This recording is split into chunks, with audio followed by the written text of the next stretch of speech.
Radioactivity, as represented by the ball, causes electrons to be ejected from their atom. It's an offensive move based on ionization. Ionization disrupts the structure of atoms of which all living matter is composed. An atom is part of a molecule, and molecules are parts of the cell. The cell is the structural and functional unit of all living matter, a tiny machine with a basic job to do. Cells operating with thousands of other cells of various shapes and performing special chores make up tissues and organs. Organs are departments in a complex factory, the human body, which is engaged in the manufacture of an important product, life. An atom then seems unimportant and infinitesimal, a tiny cog on a small wheel in a miniature machine which, if multiplied millions of times, forms the going concern that is you. But if enough of the cogs are broken through ionizing radiation, the gears grind, the machines falter and stop, the factory shuts down. Each of the 4 kinds of missiles discharged by radioactive substances has its own ballistic behavior. To observe them attacking the body, they must be symbolized far out of proportion, magnified millions of times. Gamma rays are the most penetrating, but the least ionizing. Not so penetrating, but more ionizing, are neutrons, which are not rays, but particles. Neutrons and gamma rays are external dangers, able to shoot into the human body easily. Alpha particles cannot penetrate the skin.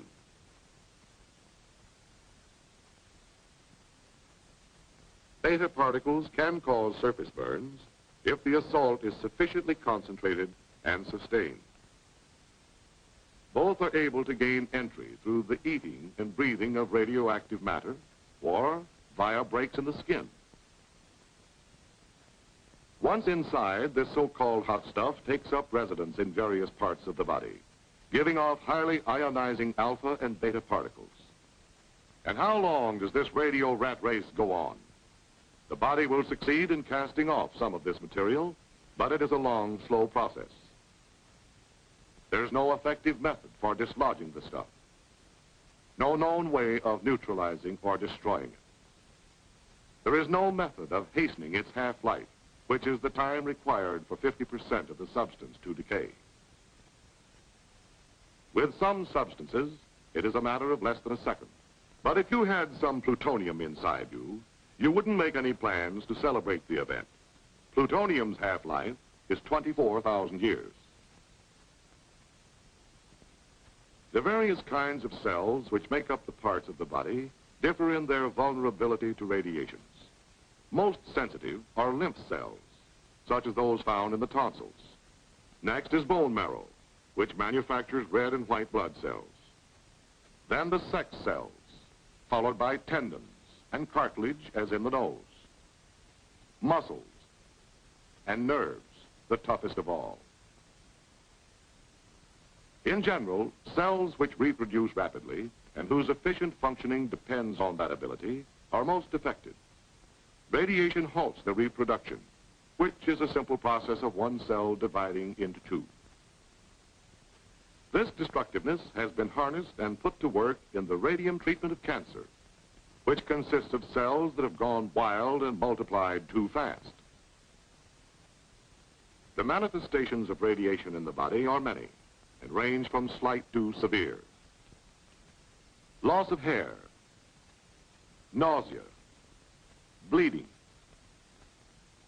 inability of the body to resist other ailments and make its own repairs. These are some of them, and they may be climaxed by the ultimate symptom, death itself. However, complete recovery is more probable. The illness runs a course from causes to effects. Much of the mystery surrounding it is maintained by the general public, which is determined to regard radioactivity as potent and irresistible as the evil spirits of the Indians.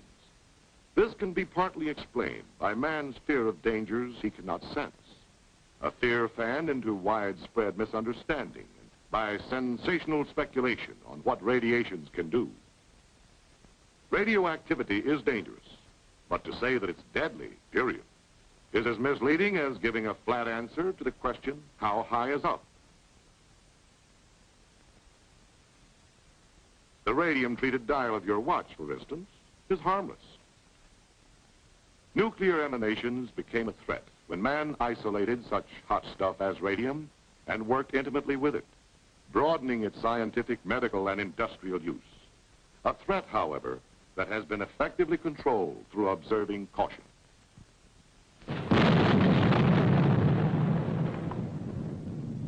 Not even the atomic bomb burst, man's boldest venture in releasing atomic power, is the DDT of humanity from which there is no escape.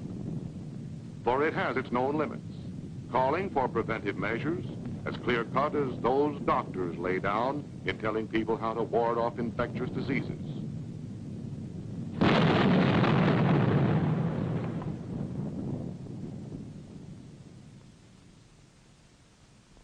The first and obvious one is, be someplace else when it happens. Distance lends considerable enchantment to an A burst. But under some conditions, that's a hard rule to follow.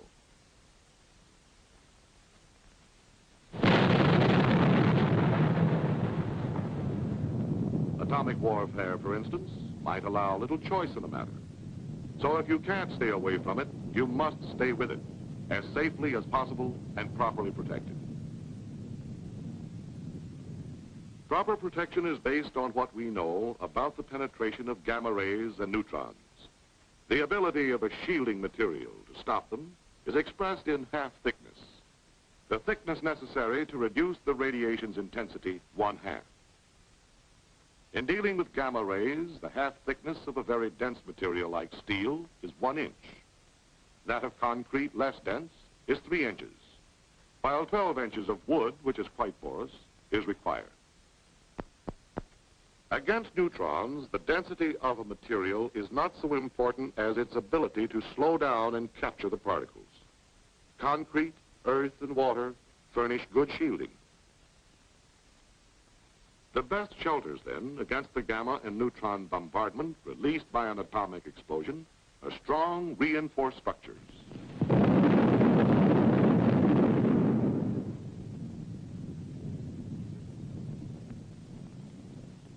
That prompt bombardment of a high aerial burst is severe but short-lived, since it is carried up into the stratosphere.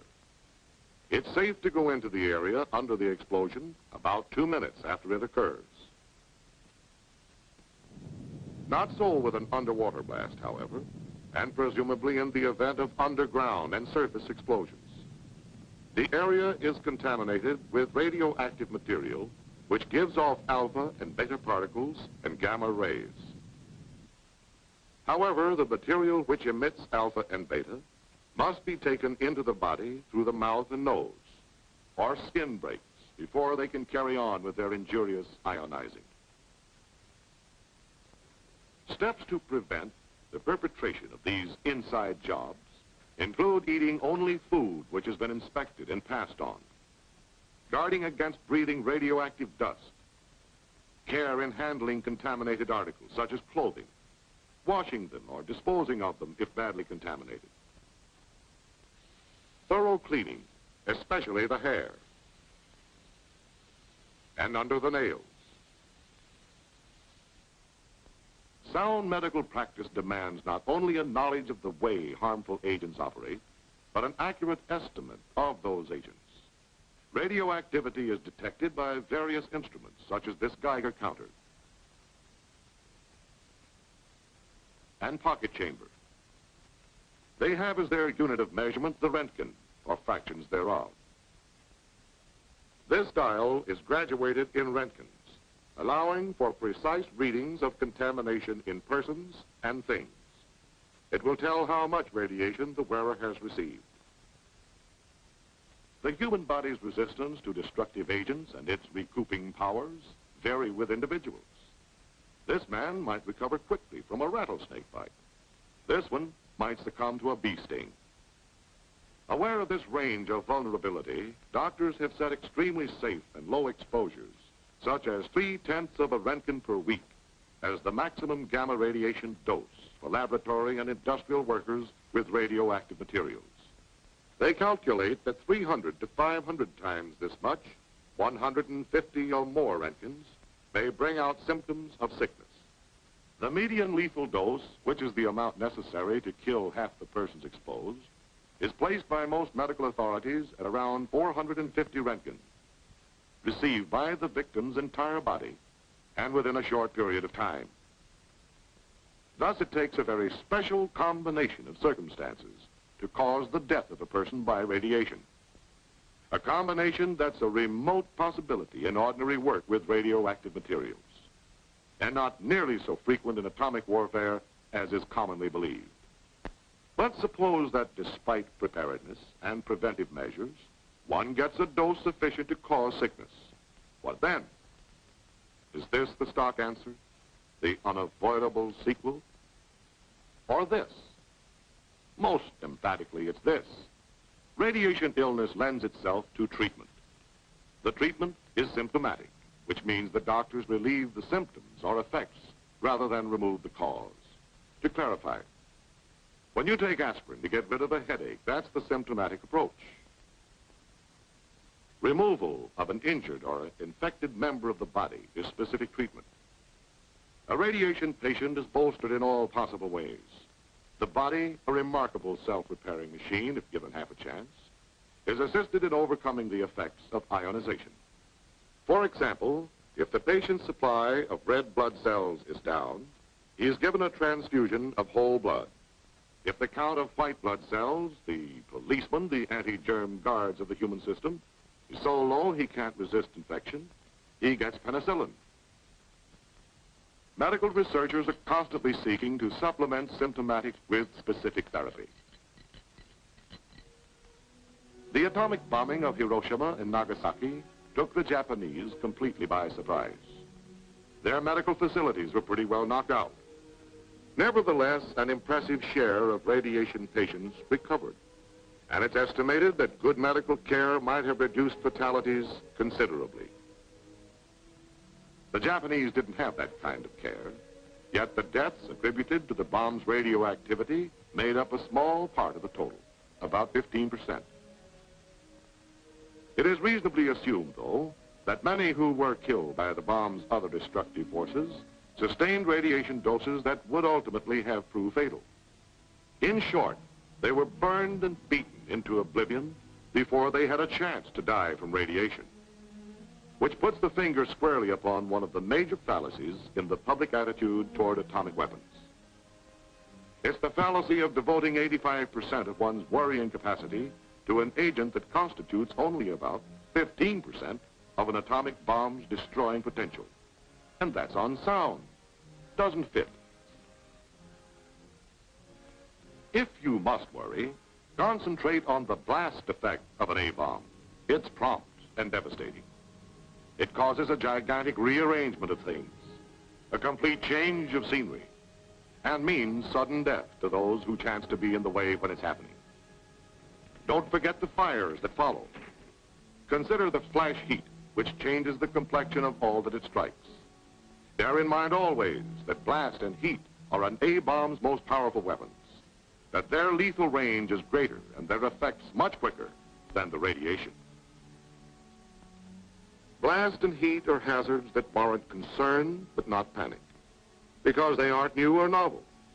They're the same forces of World War II's conventional bombings, which some of you may have experienced, and you did all right. You're here.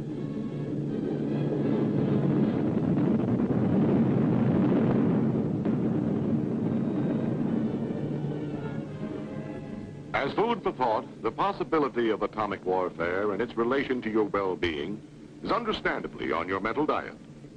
But in your thinking, adopt the realistic viewpoint of a man engaged in a gun battle. His chief fear is not that he might come down with a case of lead poisoning, but that he's apt to get an extra hole in his head. Some of the falsehoods circulated about radiation effects are trivial, but upsetting. They're beamed right at one's self-esteem. And will eventually result in a race of bald-headed people. Just imagine it. Imagine yourself with no hair. They'll call you old skinhead, old chrome dome. And that's not all radioactivity will do. It will... Enough exposure to radiation will cause loss of hair. The treatment, if you'd insist, would be symptomatic, a toupee. But the condition would only be temporary. Your hair would come back, same color, same cowlick.